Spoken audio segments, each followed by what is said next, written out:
We do have one more presenter before we break for afternoon tea. We'll have Derek back up on stage, so if we could all welcome Derek, that'd be great. Thank you.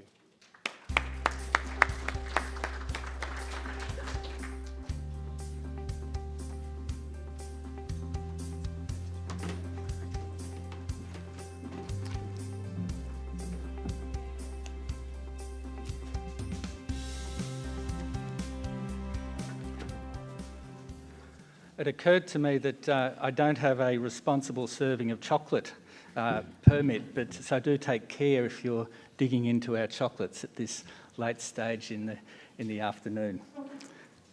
I'm going to be talking about disputes within not-for-profits in this 30-minute section.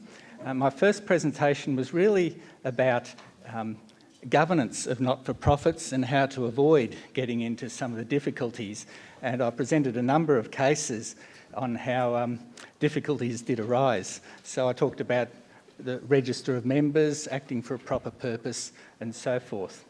But what happens when you get a situation where people within the not-for-profit are just going to behave badly? They're not going to follow the rules of the association. They're not going to see themselves as bound by the contract that binds everyone together.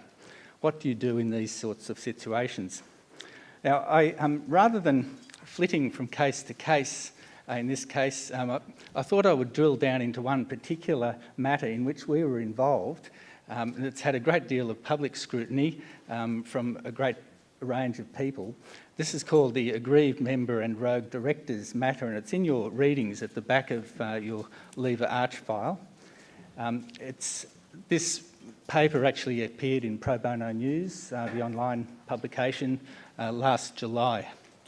There's also an academic publication of ours that was published in the Australian Centre for Philanthropy and Not-for-Profit Studies, Legal Almanac 2014, which you'll find in your readings as well, and it gives, if you like, an academic critique of the way we address disputes in not-for-profits. Basically, certainly we're lawyers and we use the law that we understand, but we also try to take a mediation approach to encourage all parties involved in the dispute to enter into, if you like, a structured conversation. Now, the first thing, I've coined this phrase, justiciable emotional dynamic. This is what you find typically in not-for-profits, and there's a good deal of academic research on this. There's a combination of high emotion, passion when it's working well. When it's not working well, it can deteriorate into something else. And the justiciable, that is the law around it. And you can find often in disputes that there's a great deal of passion, anger, as well as opinions on what the law is, opinions on the state of mental health of some of the other side, all sorts of opinions on what is correct and what isn't. And it's very difficult in these situations for people like me, and indeed any decision maker, such as a disciplinary committee or a committee meeting to hear a grievance, to actually get to the bottom of it, get to the facts of these things, because the emotion has got to such a point that it's very difficult to cut through. I don't want to be overly dramatic, but there is in fact a recorded case of murder occurring because of a breakdown of trust in a board. And more seriously, some of the issues that we now see before the Royal Commission have occurred perhaps due to poor dispute processes and processes internal to faith-based organisations to address criminal behaviour.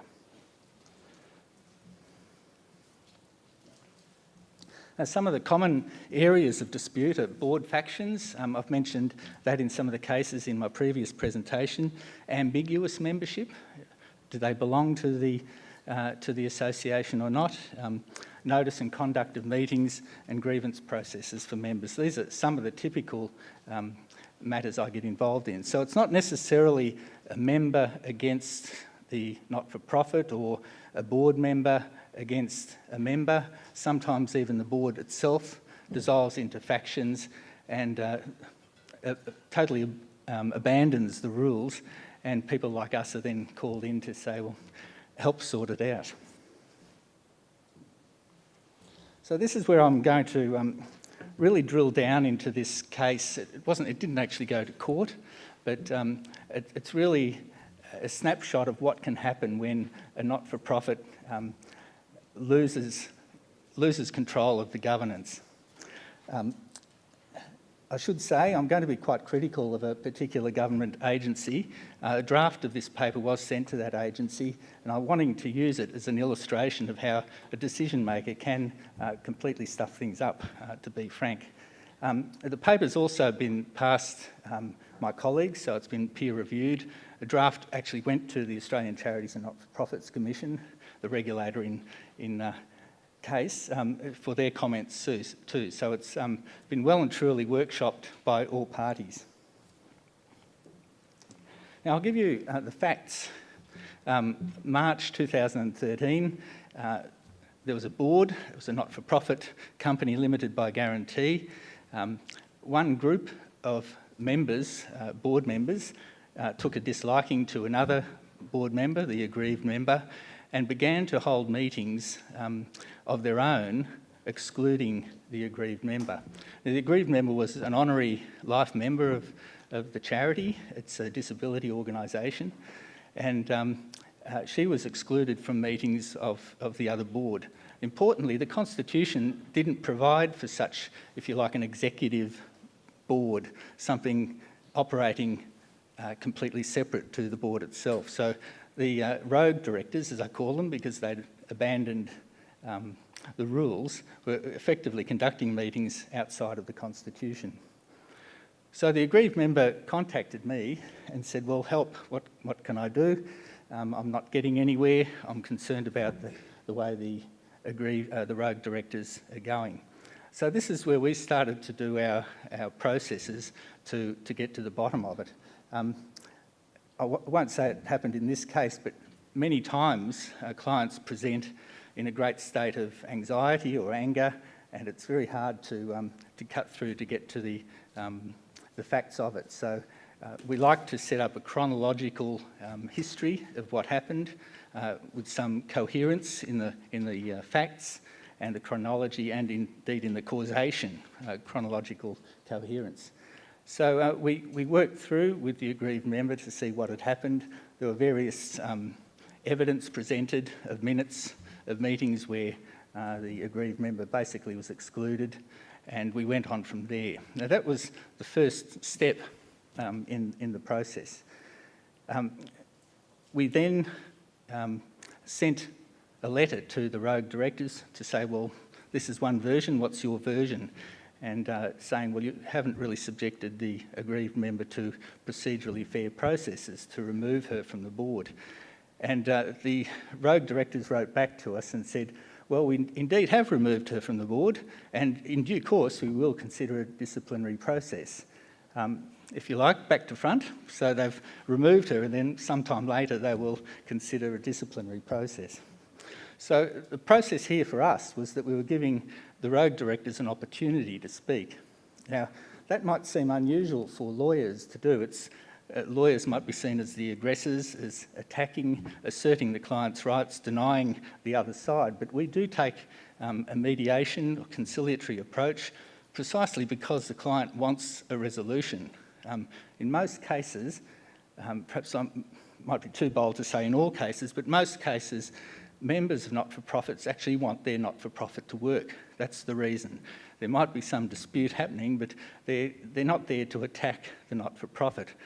They're very concerned that something might be going awry, but generally speaking, they just simply want a resolution. So that's what we were really aiming for, to find some sort of resolution so the aggrieved member, if possible, could remain on the board, or at least that the charity could continue to function properly. So we invited the rogue directors into the standard grievance processes, and this is a typical situation. They declined. And this is one of the problems when you get into a dispute process. There's a nice set of rules set out that says, here's the dispute process, the grievance process, the disciplinary processes. I would imagine many of you would be familiar with those processes under the Associations Act and also under the company's legislation. So what do you do if they don't want to play ball? It's fantastic if they do, because it might be an opportunity for them, for the other side, to present their version of events and their particular grievance. But if they don't want to play ball, then what do you do? Now, during this process for us, we're basically getting to the facts of the situation. It's helping to reduce or de-escalate the emotions of our client and anyone else who wants to get involved. But it's also material that we can use if it's really necessary to go to litigation, because we're building up effectively a statement of claim. Now, in this case, we failed to engage the rogue directors, other than their letter back to us saying, yes, we have removed the aggrieved member and we will, in due course, consider a disciplinary process. So we then worked towards having an extraordinary general meeting of members. So this is an internal method of trying to resolve the dispute. Now, you might be aware that members can generally call general meetings. There's certain protocols to go through. A member can't simply, off their own bat, call a meeting. There's usually a 5% requirement that they have to get the numbers, so that helps to prevent vexatious behaviour. We did get the numbers, so a meeting was convened and there were resolutions drafted to basically remove all board members from the board and resolutions to vote in new directors. So these are the facts as I'm walking through. Then things started getting interesting. The special general meeting was on a Saturday, and on the Friday prior, mid-afternoon, I received a letter from lawyers purporting to act for the charity, but actually taking instructions from the rogue directors. And the letter was fairly brief. It says, we'll take you to court, we'll seek injunctions to stop this extraordinary general meeting going ahead. Now, I have to confess, that's not a very pleasant thing for me on a Friday afternoon when you know the special general meeting's going ahead the next day. But because we did have and had taken the time to have some of the evidentiary material brought in through our narrative processes, we were able to respond basically saying, go ahead, we challenge you. It's an open letter. Attach this letter if you do go to court, because we've given you so many opportunities to bring these grievances up, and you've avoided the opportunity. So that's what we did on the Friday. On the Saturday, I actually attended the special general meeting. And this is a point where I want to say, certainly our approaches look at narrative mediation, that is, for people to tell a story, and we do that ourselves to try to encourage people to be able to speak, to tell their version of events. I know, having some feedback today, people have enjoyed my stories today of cases, and that's one way that you can actually convey something to people in a way that they can understand and is meaningful. But it's not the sole preserve of people like me. And the chair of this special general meeting, I'll call him Harry, I thought he did an excellent, just outstanding job in mediating this meeting, because it was, as you can imagine, it was fairly tense. There was a worry that, like the Sebesti case, the rogue directors would turn up and be aggressive. But the chair began the meeting by setting out the rules, and he said everyone could have 4 minutes to speak. So everyone, including had the rogue directors turned up, they would have had an opportunity to speak. He then spent some considerable time discussing the genesis of this charity. He talked about the people involved who set up the charity, what the charity had actually achieved, and that's a story really that was part of the history of the charity that no one could argue about. He then took his own allotted 4 minutes and described how he happened to acquire his disability and what brought him to the meeting. After that, he went around the room and gave everyone, including me, an opportunity to speak. And you could really sense, or at least I certainly did, a de-escalation of emotions, of people who were actually feeling that they could start talking about things that were true again, their own experience. So it's an important tool, at least in de-escalating emotion, And I really believe if the road directors had turned up, they would have been given the same opportunity too.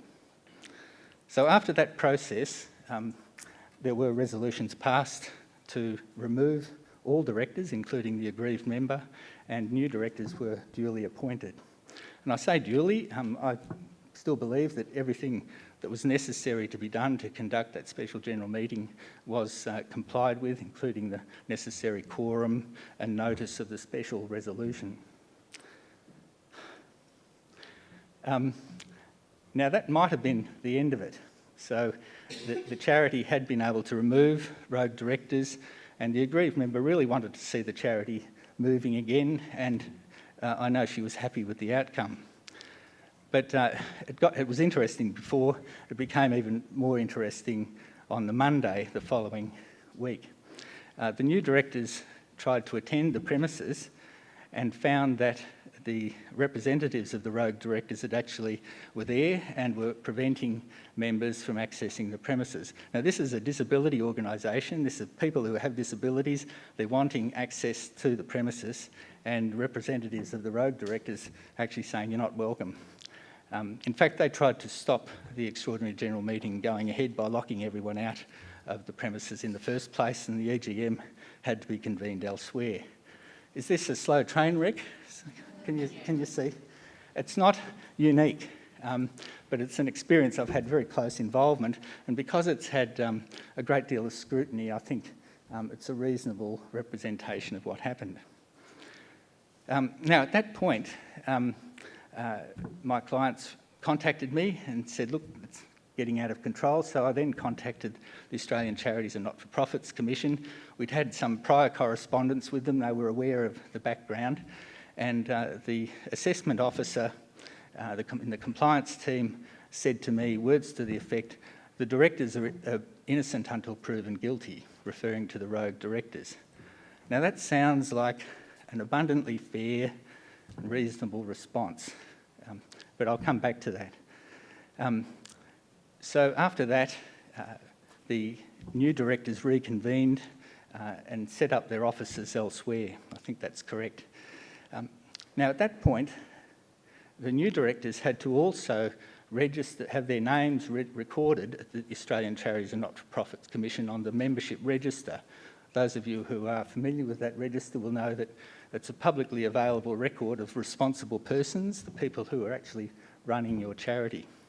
And it was important that the new directors got their names registered because service providers such as bank, telephony, internet providers, locksmiths, everyone else were relying on a publicly available record of who was in fact in charge. Now the ACNC said, "We're not going to do this. We're removing all names from the register and until you resolve your dispute." I'll come back to that in a moment. That also sounds perhaps reasonable. There was an issue though, because especially with the bank said, "Well, if you can't tell us who the directors are, we're going to close down your bank account. We're going to write out a cheque, send it to your post office box, and you sort it out." Now, had that happened, pretty harsh, but I can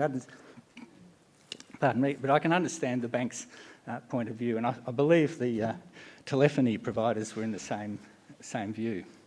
So this was just about at the point of totally destroying this charity.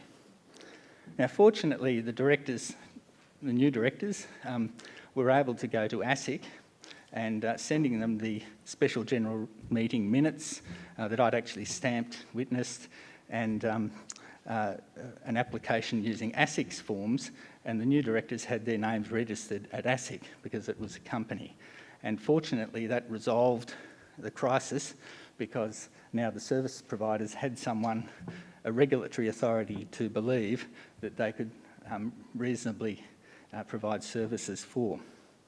So that was basically the factual situation. A train wreck very nearly destroyed the charity, and our involvement was to try to encourage all the parties to speak.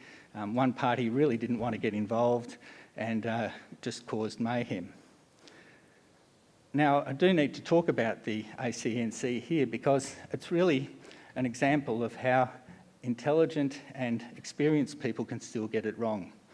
The idea that directors are entitled to be innocent until proven guilty was a bit thin, I think, given the history of all that had occurred. And saying directors are entitled to be innocent is basically giving the rogue directors further air and dismissing the genuine complaints of my client, the aggrieved member, and indeed the complaints of the wider membership. So that's an issue, but you might say, well, who cares? It's not the ACNC's involvement. They aren't involved in disputes, they don't get engaged in trying to mediate. But actually the ACNC had to make a decision. They had to make a decision whether the new directors' details that had been submitted to them were either inaccurate or misleading, and if they weren't inaccurate or misleading, they were obliged under their own legislation to actually post the new directors' names on the charity register. So that's why I say the ACNC made a mess of things, particularly given that banks and other service providers were going to close down.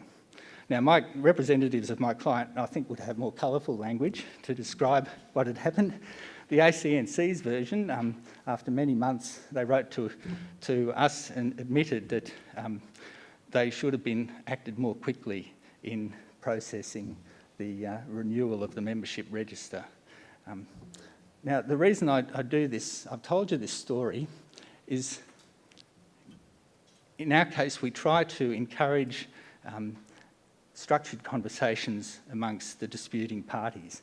If it doesn't work, well then you have to go to some sort of arrangement to remove one party from the organisation. We try to do that internally, but if it does need to go to court, it's usually through an oppressive conduct matter or improper use of position, and I've mentioned these cases in my first presentation. But in this case, any decision maker, whether it's the board of the not-for-profit, the disciplinary subcommittee, whoever it is who is required to make a decision to, for example, appoint a mediator or conduct a disciplinary proceeding, it rests upon them to act promptly. It might seem as though one should dismiss complaints and treat them as not being of any merit, to try to say, well, the directors have acted, they're innocent until proven guilty, but that's actually to avoid responsibility. And without acting quickly, it can actually escalate the problem.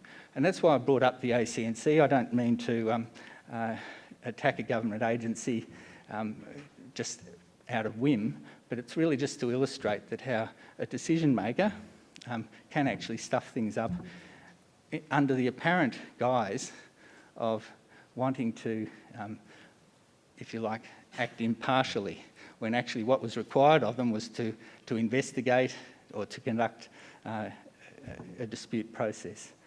So I hope that's a useful case for you to think about, especially when it comes to disputes in not-for-profits. Merely avoiding concerns, however poorly expressed, can actually cause further damage, and trying to encourage structured conversations by de-escalating the emotions involved and getting to the substance.